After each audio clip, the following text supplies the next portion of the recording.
My lords, this is a typical example. The total here is 795. In the C1 box is 788, but it was hidden by writing the total as 788. So this is what you have to do by adding these numbers up yourself to find out if there is overvoting. So yes, counsel, there was overvoting.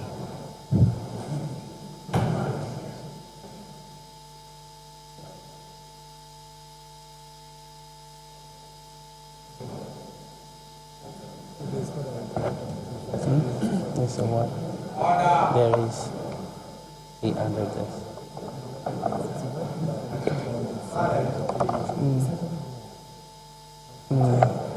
Do the maths for me.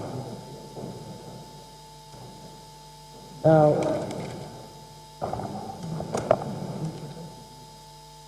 I'll come back to that in a minute. Now, I have in my hand exhibit MBC 172. Exhibit MBC 172. And the polling station name is Bagurugu. Bagurugu. JHS. Bagurugu. JHS. And the code is I.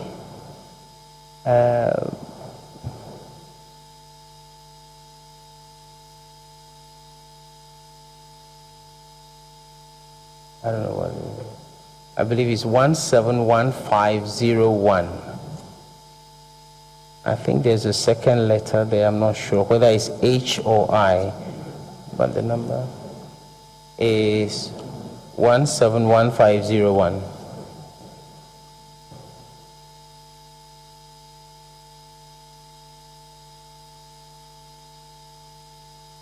Oh, the code number is H171501. H171501, my lord.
Which one? The earlier one?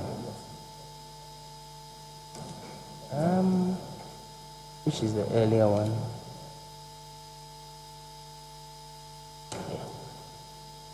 I'll need it again.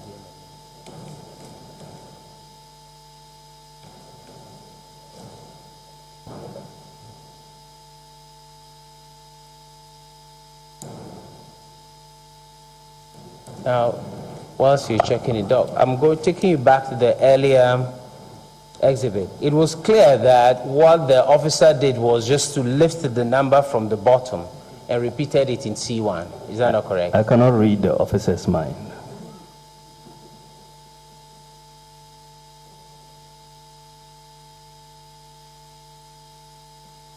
I'm suggesting to you that what clearly may have happened in this case was the officer just lifted the number contained at the total votes column and repeated that in CI column. It was clear error.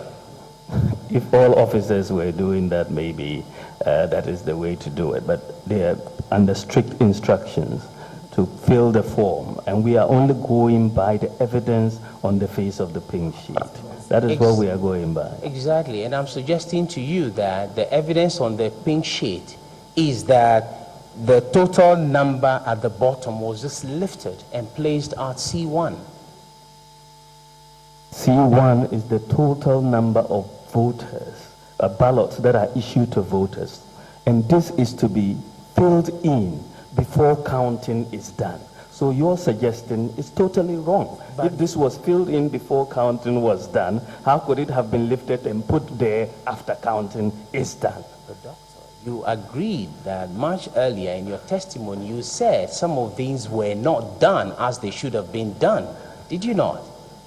Oh, we showed where they were not filled. But in terms of the sequence of filling, if you fill, you have to fill before counting is done. You cannot fill after counting is done. That in itself would be a violation. Now, Doc,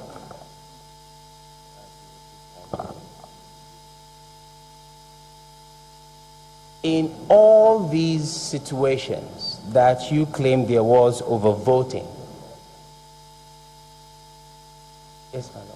Before you proceed, do you agree with the tally done by the witness? I agree. Yes, my lord. You agree with that tally was correct. Oh, very well. Yes. So these questions are based on the assumptions that the tally he did was correct.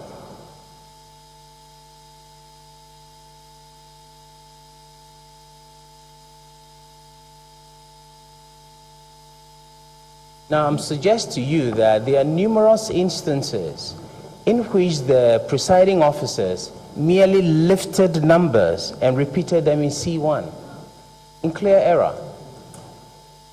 I cannot agree with that. They filled the forms as it occurred at the polling station, and that is what we are looking at. And I'm suggesting to you that there are many instances, in fact, where they did not even add the rejected ballots, but merely repeated the numbers in the C1 column.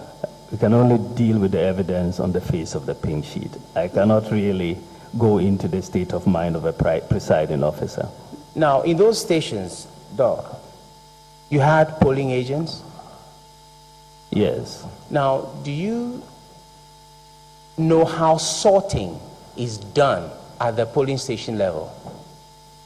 You know they pick the sheets one by one and examine them. Is that correct? You mean the ballot papers? The ballot papers.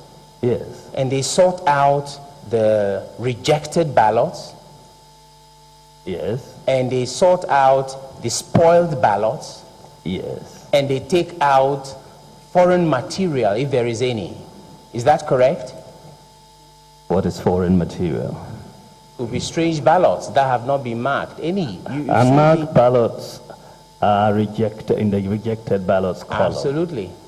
So it's not foreign, it's just rejected. When I say foreign, I mean things that, well, let's leave it at that. Now, all I'm saying is that at the end of sorting, every vote that is not a valid vote is taken out before counting. Is that not correct? It is correct. So that when counting is done, what is entered against the names of the candidates is what are actually valid votes. That's correct. Now, Doc, you do not challenge the votes that are indicated by the candidates on exhibit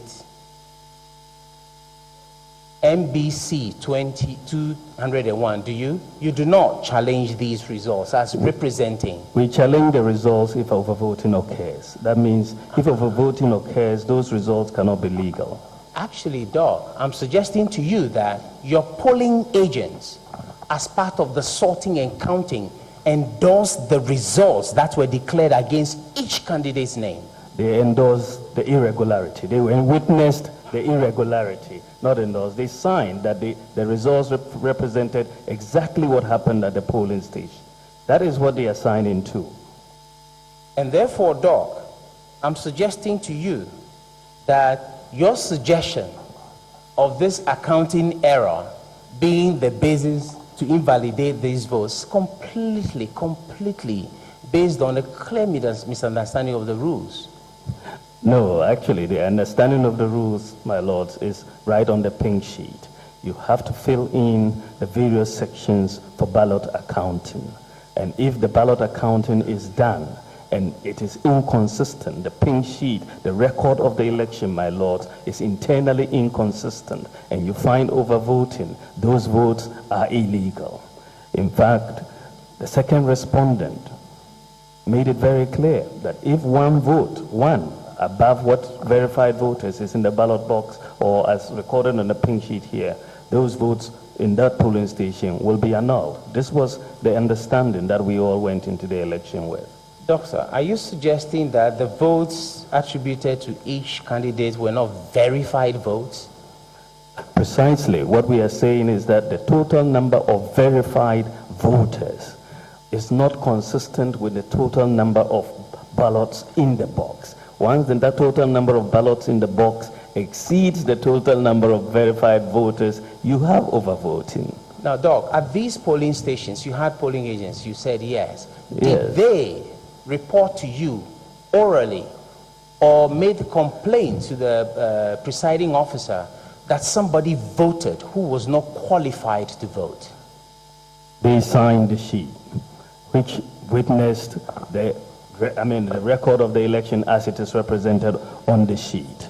So the issue of whether they complained to us is not the issue.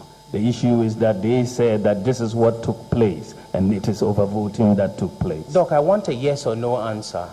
Did you receive any written or oral complaint from your polling agents, either to you directly or in form in prescribed form to EC, that anybody voted at these polling stations illegally? Did you? We did not receive any written complaint, but the complaint is embedded on the pink sheet. They witnessed that pink sheet with overvoting, my lords. So as you sit here now, Doc, you don't have a single complaint of somebody being issued, for instance, with 2 ballots at a polling station, do you? Oh, we had numerous complaints, as I said in my evidence in chief, right at the beginning, that there were so many irregularities taking place across the country. This was the basis on which we began to investigate these irregularities. But we had complaints all over the country with all these irregularities, and we had to find concrete evidence. You guys can't take a complaint to court. You have to see what the record of the election is, and that evidence is on the face of the pink sheet, and this is what is before the court today. Doc, at At the beginning of the polling station, one of your communication directors went on air and said this is one of the cleanest elections he had seen. At the beginning of the election, by midday. My Lord, we are objecting to this question. It's not. Well, raise your not objection. anywhere. I'll respond to it. Yes, it's not anywhere in the pleadings before the court, and it is not even relevant. My Lord, we've pleaded it. We've pleaded it. In fact, it is in General Mosquito. I'm sorry.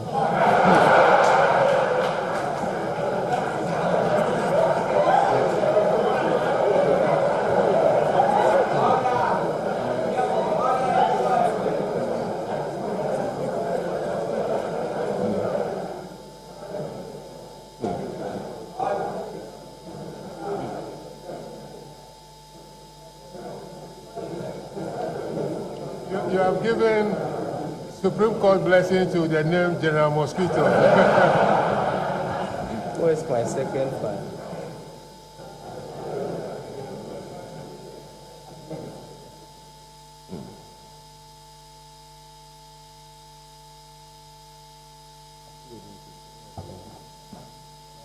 For the record, is Mr. Johnson Asiedu Nketia.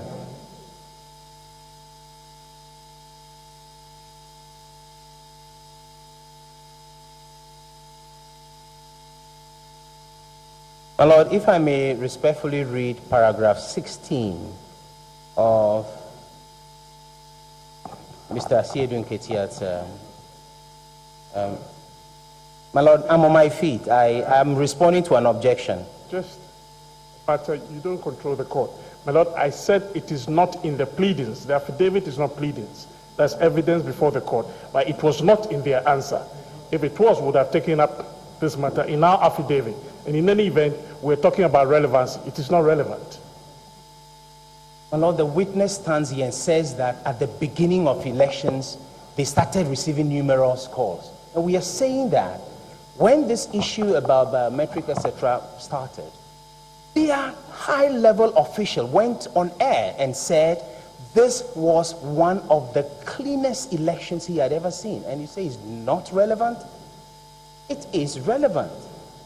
Anyhow, I am cross-examining him. Even if I haven't pleaded it, I can put it to him. He can deny that Mr. Ewuku did not make that statement. And then we will bring the appropriate recording. Ejaku. Boashi Ejaku. May I read it respectfully? In general response to the various allegations made by petitioners, I say that in most of the polling stations in respect of which the petitioners have made claims, their own polling counting agents signed without complaint the pink sheets, and the current complaints are merely the afterthought of bad losers clutching at straws. The petitioners also started complaining long after the results had been declared at the various polling stations. And when the overall trend nationwide began to show that the first petitioner would lose the elections, indeed on December 8, 2012, after the president had said that voting should be allowed without prior fingerprint biometric verification, Boachi Ajakon, the campaign manager of the first petitioner, gave a press conference to inform the country about the NPP's impression of the conduct of the election so far. He stated that the elections were the most transparent, credible, and peaceful elections ever held in Ghana, and that the third respondent and I, that is Asiedu Nketia, should not attempt to challenge the results. Do you recall that statement? I don't recall it, but even if he made it, it's irrelevant. Objection, and I've not heard any ruling on that objection, because it's not a matter that is in their pleadings, and we're saying it's also not relevant. They have attached reports of observer missions and so on. It's just in the same vein. They are all not relevant to what we're doing here. Hello, this cross-examination, and I think is allowed to challenge the credibility of the witness. And the witness is making a statement directly to the point that there was initially at the beginning of the election complaints from their polling agents. This rebuttal is clearly intended to discredit and undermine that statement.